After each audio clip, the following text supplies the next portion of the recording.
RX-100 వచ్చి ఇప్పటికీ 6 years అవుతుంది. నేను సినిమాల్లోకి వచ్చింది, నేను యాక్టర్ అవుదాం అనుకుంది, నాకు అసలు నేను అసలు హీరో అవుదాము అన్న థాట్ స్టార్ట్ అయింది నేను ఒక కైండ్ ఆఫ్ సినిమా చూసి, నేను ఒక కైండ్ ఆఫ్ హీరోస్ని చూసి, నేను చూసిన కైండ్ ఆఫ్ ఆర్ ఇన్ఫ్యాక్ట్ హీరోసే అనుకుందాం, నేను చూసిన కైండ్ ఆఫ్ హీరోస్కి వాళ్ళు ఏదన్నా నమ్మితే దానికి నిల్చుంటారు, వాళ్ళ వల్ల అయినంత సొసైటీకి హెల్పే చేస్తారు, వాళ్ళకు అనుకున్న వాళ్ళ కోసం ఎంత దూరమైనా వెళ్తారు, ప్రేమించిన అమ్మాయిని ఏమన్నా అంటే తాట తీస్తారు, చాలా బాగా కనిపిస్తారు, డ్యాన్స్ చేస్తారు, ఫైట్ చేస్తారు.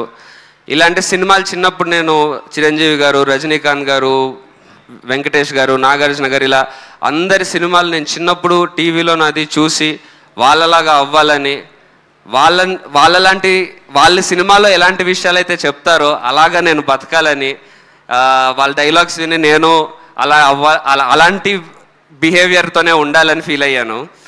ఆ ఇంటెన్షన్తోనే నేను ఈ సినిమా హీరో అవుదాము, యాక్టర్ అవుదామని వచ్చాను. అప్పుడు మా పేరెంట్స్ వల్ల, అజయ్ వల్ల RX-100 అనే గిఫ్ట్ వచ్చింది, ఒక బ్రేక్ వచ్చింది. కానీ నేను ఏదైతే హీరో అని చెప్తూ వచ్చానో, ఆ హీరో అని అనుకున్నానో, ఆ హీరో నేను అవ్వలేదని నాకు తెలుసు అప్పుడు. సో దాని తర్వాత నేను చేసిన ప్రతి ఫిలిం నేను అనుకుంటున్న, నేను చూసిన, నన్ను నేను చూసుకోవాలనుకుంటున్న హీరో అవ్వడానికి ప్రయత్నించాను. అందుకే తర్వాత ఇనీషియల్లీ RX-100లో ఎమోషన్ ఎంత రీచ్ అయినా, ఆ సినిమాలో ఉన్న మిగతా ఎలిమెంట్స్ ఏవైనా సరే ఇంకెందుకు చెప్పేస్తా, ఆ సినిమాలో ఓకే కిస్ సీన్స్ ఎక్కువ ఉన్నాయి, ఇలాంటివి ఉన్నాయి అన్నప్పుడు, లేదు నన్ను చూసిన ఒక పిల్లోడు ఇన్స్పైర్ అవ్వాలి కానీ అది ఓన్లీ యూత్కి మాత్రమే ఉండకూడదు, నేను చిన్నప్పుడు ఎలా చూశానో నన్ను ఒకరు అలా చూడాలన్న ఇంటెన్షన్తో RX-100 హీరో అని నన్ను ఎంత అంటున్నా నేను అది గర్వంగా ఫీల్ అయినా, అది ఎప్పుడు నేను RX-100 హీరోని నా మనసుకి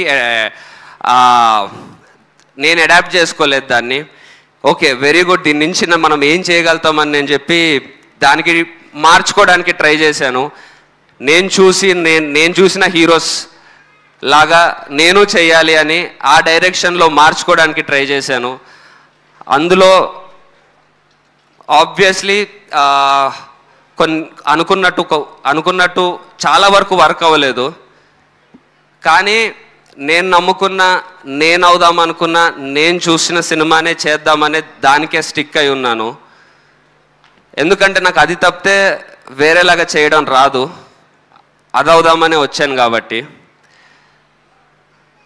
నేను అలాంటి ఆ జర్నీలో నాకు ఎవరన్నా ఫ్లాప్స్ ఉన్నాయనన్నా, ఇంకోటి ఉన్నాయనన్నా ఏ రోజు దానికి భయపడలేదు, ఏ రోజు దానికి నేనేదో బాధపడలేదు.